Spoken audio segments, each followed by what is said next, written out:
I dug myself into a hole, didn't I? Hello everyone, it's the Venomorph, and welcome to the factual Five Nights at Freddy's timeline.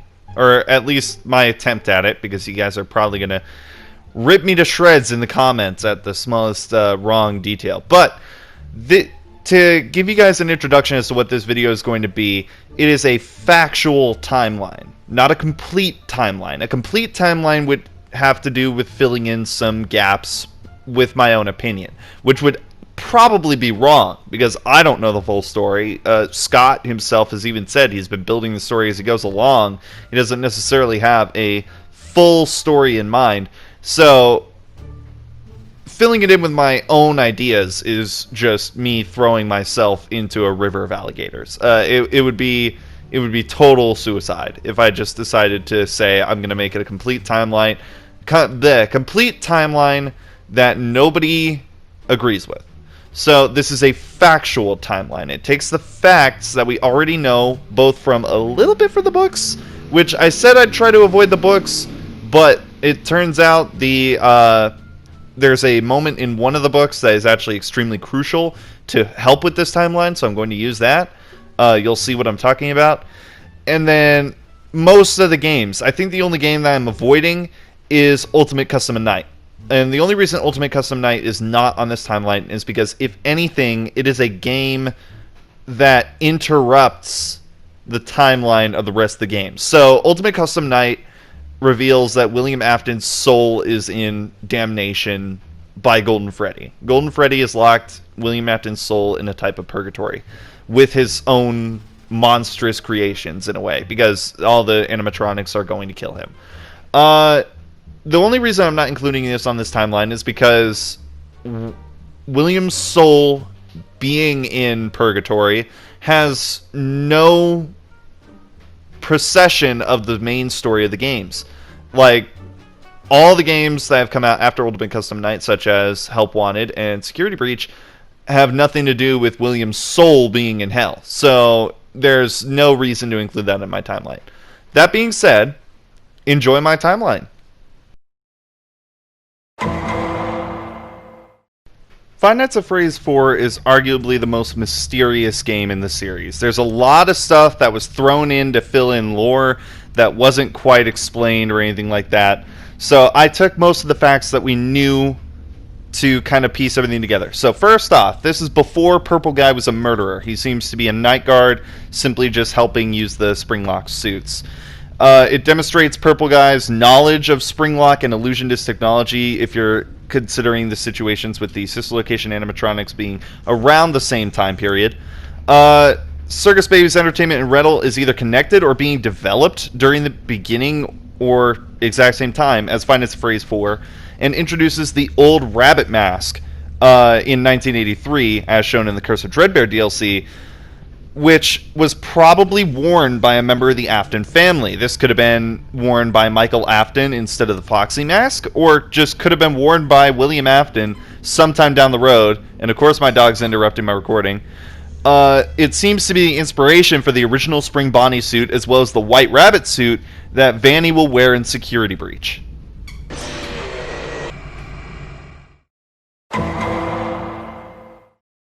This is where the book piece comes into play. In the book Into the Pit, the first Fazbear Fright story, Into the Pit reveals a very specific year involving Freddy Fazbear's Pizza, 1985. This is supposedly the first set of murders to ever happen in a Freddy Fazbear's Pizza location involving the Spring Bonnie suit. This story, however, because it's a horror story, kind of like Scary Stories to Tell in the Dark, has a dark twist, changes everything. And honestly, it presents a theory of mine of Glitchtrap's form, that while the Into the Pit version is very monstrous to be a kind of Scary Stories figure, the actual suit that could have been used might have been the suit that we see Glitchtrap take the form of. That's my theory, though. But this explains the withered animatronics from Five Nights at Freddy's 2, why they're kind of broken down and in the presentation in Five Nights at Freddy's 2 anyway. Like, when you see them, they're kind of torn apart, kind of broken down, worn down. That's because, and also they don't quite look like the original first game animatronics either.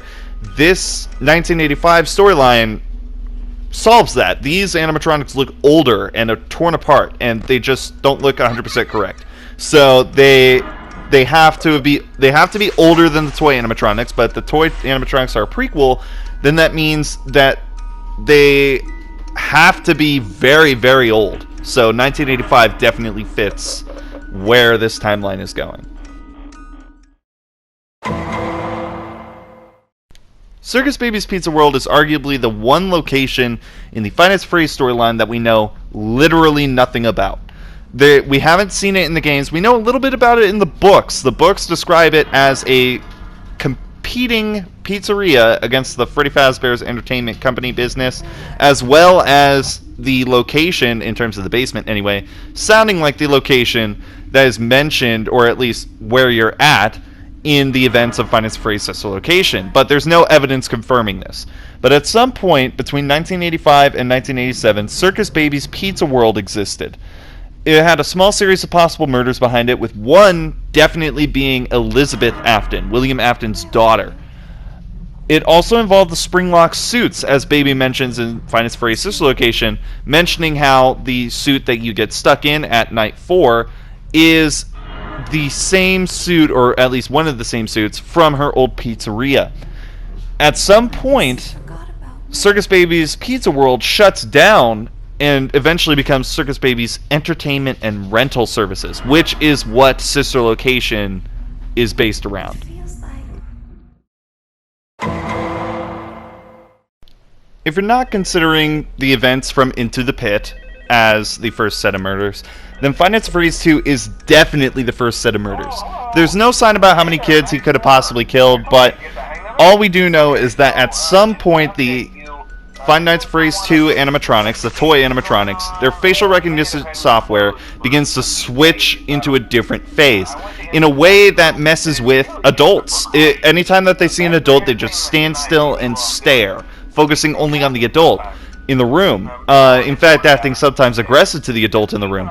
So when it comes down to that, I'm assuming that Purple Guy, as a night guard or some sort of impersonator, has killed at least one child in order to set that off. Like, they don't know who the adult is, all they know is a description, possibly, that it's a adult.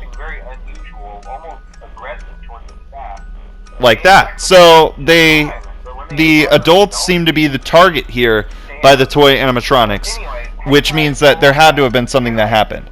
And in terms of what this location could have been called, besides Five Nights at Freddy's 2 or Freddy Fazbear's Pizza 2.0, this would probably be Juniors, mentioned in the Freddy Fazbear's Pizzeria Simulator minigame. And it presents the withered animatronics for the first time, hinting at a sequel, but has so far been confirmed to be a prequel. Sometime between 1987 and 1990, Purple Guy, or William Afton, breaks down the original animatronics, setting the spirits free, and the spirits wind up cornering him in the back room, which is where he killed them.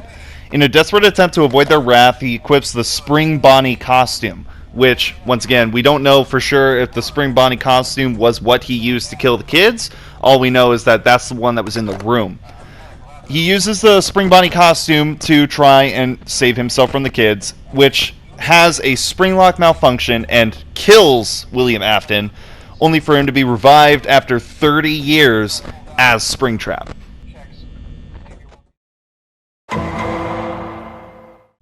Five Nights at Freddy's 1 is now the second Freddy Fazbear's Pizza, if Five Nights at Freddy's 2 is considered to be Juniors. It's the second Five Nights at Freddy's Pizza, and it renewed, or at least tried to renew, the original designs of the animatronics from the 1985 location. It is also the first ever appearance of Michael Afton in the games, or, as mentioned here, Mike Schmidt. Sometime after 1992, but before the same time between 2017 and 2020, Michael Afton is lured into Circus Baby's Entertainment and Rental, scooped, then ultimately survives the entry and exit of Ennard from his body, leading him to try and find his father, William Afton, who has now survived the fires of Fazbear's Fright. I heard something behind me. now we've reached the recent past and present in our timeline. Sometime between 2017 and 2020, Five Nights at Freddy's 3 and Five Nights at Freddy's VR, or Help Wanted, take place.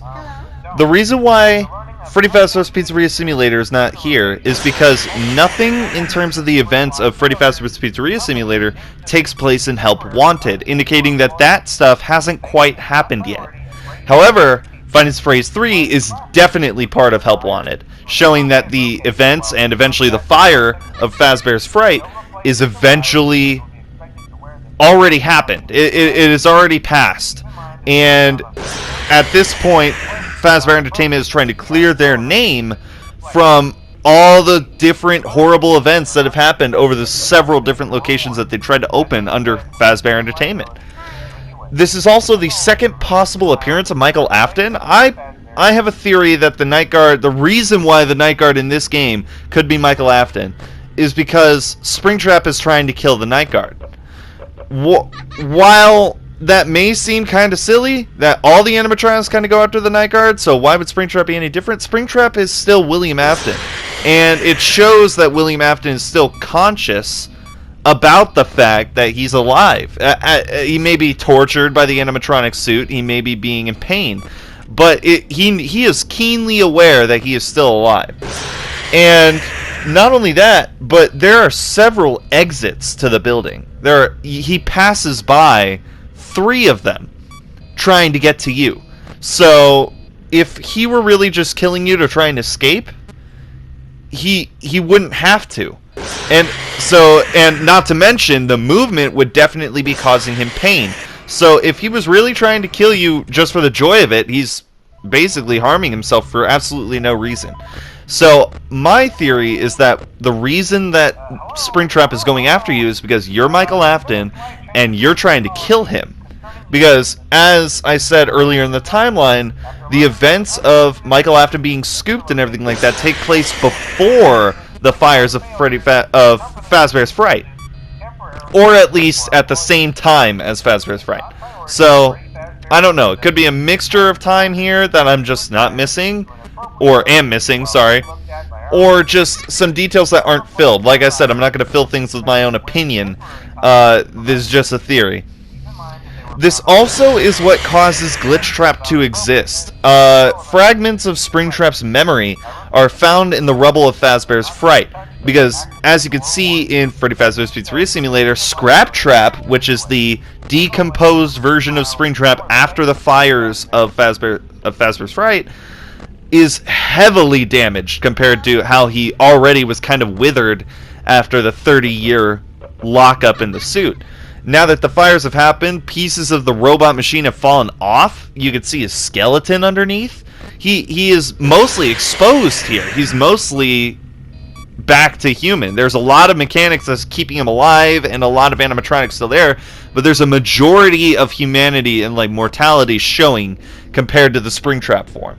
So something tells me that fragments of either Springtrap's data bank or like maybe even William Afton's brain, I don't know, or some sort of consciousness corrupting a piece of technology from Springtrap leads to the birth of Glitchtrap.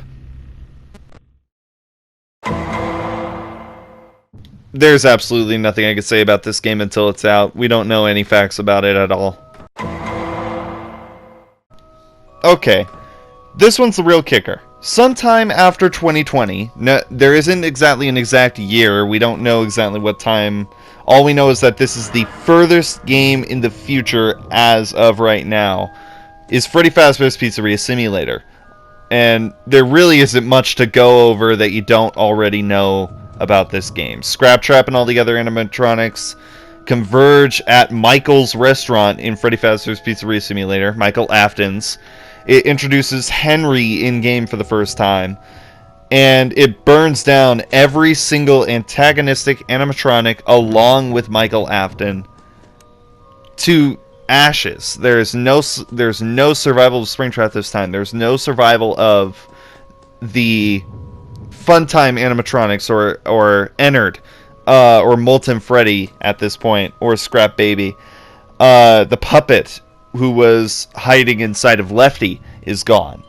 Everything that has gone wrong in the Five Nights at Freddy's story has ended here.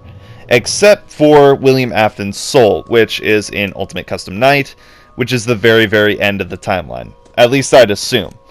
However, there is zero confirmation of Henry's death. All we know is that he was nearby watching the fire burn down. We don't know if he was in the building when it was burning down and he died too. We don't know about this. We don't know if his death is confirmed or not. Now, time for my final theory, and this is about security breach. My final theory is that now that there's the introduction of the wolf at Freddy Fazbear's Pizzaplex, we might see the introduction of the Twisted Ones becoming actually video game canon soon.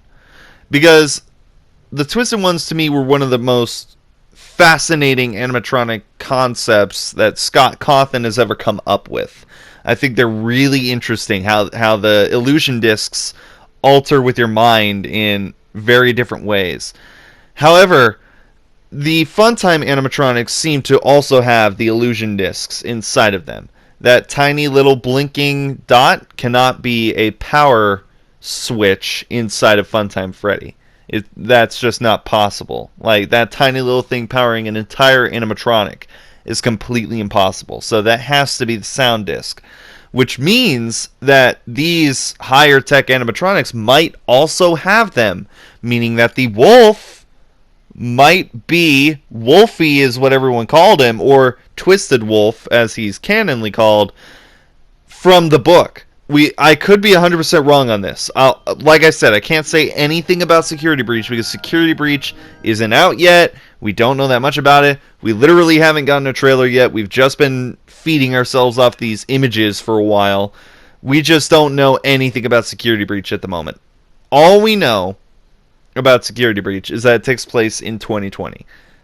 And other than that, other than the presence of a wolf animatronic for the first time ever in the games, we don't know. So it could involve the Twisted Ones in the future. It could not. It could involve Springtrap coming back somehow again after the events of Freddy Fazbear's Pizzeria Simulator, or not. We don't know. But that, my friends, is my complete Five Nights at Freddy's factual timeline. Feel free to tear me apart in the comments if you think I got anything wrong. This is based entirely off the facts that we only already know. Like I said, I didn't go straight into Security Breach's information because we don't know anything about Security Breach. The only facts that we really have is Vanny is the villain and the Night Guard's a girl. Those are the only two things that we have confirmed. We have no idea what the plot of the game is going to be like. We don't know where it fits timeline-wise, other than the fact that it's a sequel to Five Nights at Freddy's VR, and Five Nights at Freddy's VR takes place before Freddy Fazbear's Pizzeria Simulator or Ultimate Custom Night, so it has to take place before Freddy Fazbear's Pizzeria Simulator or Ultimate Custom Night. So, yeah. I hope you guys enjoyed this video. It took very long to make this. You would not be able to believe how long it took to make this. I was originally planning this as like a 8,000 subscriber special, but now we're about to hit 9,000. So I guess I'm going to upload this as a early 9,000 subscriber special. Thank you all so much for your extended support of this channel and this content past the Springtrap and Dead by Daylight stuff, because yes, I want him in Dead by Daylight very, very bad. I also know that stuff takes time. If we're gonna see him, we're not gonna see him till 2021. At the least, we're not gonna see him till 2021. So I thank you all for your constant support of this channel, of this channel's content, and just helping me in terms of knowing what kind of story is true and untrue about Five Nights at Freddy's, as well as just helping this channel grow into what it has become. Literally, I was planning on deleting this channel back at 240 subscribers because nobody was watching my videos. 20 views was my average view time for a video. I would sometimes get lucky and make a couple thousand, but not much more than 20 usually. And I upload one video on Springtrap and Dead by Daylight, and that video is over 250,000 views now. and I'm just blown away by all your guys' support. So thank you very much. If you guys enjoyed this video, leave a like, subscribe down below, hit the notification bell for more videos like this, and as always, I will see you guys in the next video. Bye bye.